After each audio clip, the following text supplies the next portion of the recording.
Hi, I'm Eddie Wu, and I'm a mathematics teacher.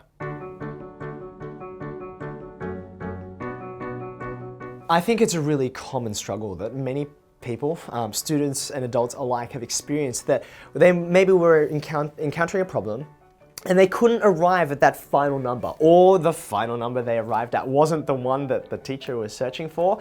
And for me, I think that experience there of not being able to get there, it sort of really takes the wind out of someone's mathematical reasoning and thinking and self-concept, because how do they end that experience? They just end it feeling like a failure.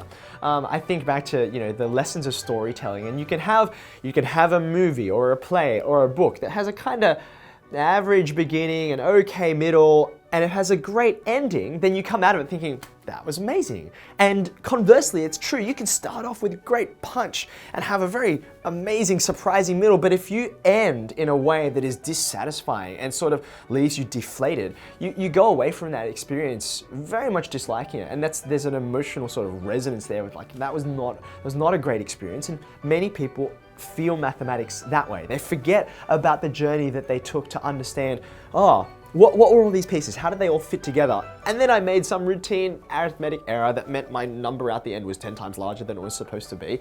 And just because my decimal point was in the wrong spot, I feel like all of the things that I went through before were meaningless. And so I think that emphasis on the end point is dangerous in that way. The end point is not worthless. It's one of the most powerful things about mathematics, that it can solve problems that you might think are insurmountable, but through the application of logic and reasoning, we can get there. But if we emphasize that at the expense of all of these other things, all of the reasoning and thinking and collaboration and talking and dialogue to arrive at that point, I think we sell our students a false bill of goods about what mathematics is.